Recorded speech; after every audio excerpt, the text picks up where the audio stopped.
సహించుకొని ఒకరినొకరు ప్రేమించుకొని ఒకరినొకరు ఓర్చుకొని ఒకరినొకరు సహించుకొని ఒకరినొకరు ధైర్యపరుచుకుంటూ బలపరుచుకుంటూ ఒకరికి ఒకరు తోడుగా నిలిచే ఈ సమయమే ఒక వివాహ బంధాన్ని ప్రభు ఏర్పరిచారు. హల్లెలూయా.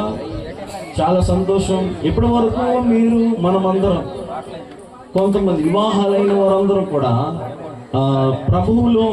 ప్రభు ప్రేమను బట్టి దేవుని వాక్యాన్ని బట్టి లోబడుతూ ఆ నిబంధనలు ఆజ్ఞలు గైకొనిచి ఒకరినొకరు ప్రేమించుకుంటూ బలపరుచుకుంటూ ముందుకు వెళ్తున్నాం. ఒక చిన్న మాటను చదువుకుందాం. ఆదికాండము 2వ అధ్యాయము 24వ వచనాన్ని చదువుకుందాం.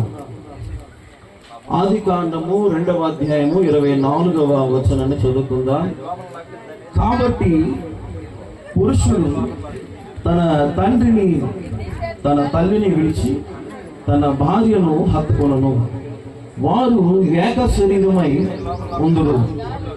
అప్పుడు ఆదామును అతని భార్యను చూడండి, వారు ఎలా ఉన్నారంటే ఏక శరీరముగా ఉన్నారని ఆదిలోనే మరి దేవాతి దేవుడు నిర్ణయించాడు.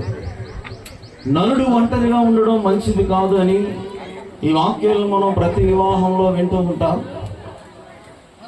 ఆ రీతిగానే ప్రభు ఏం చేస్తారంటే,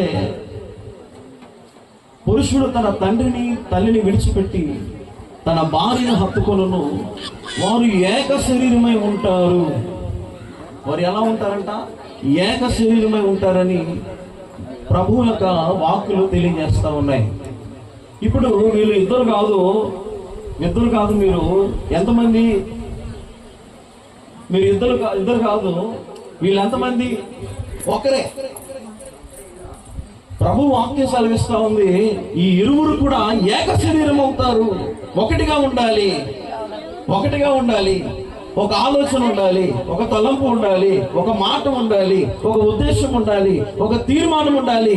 ఒకటే ఉద్దేశం, ఒకటే నిర్ణయము మీ కుటుంబంలో ఉంటే దేవుడు ఇంకను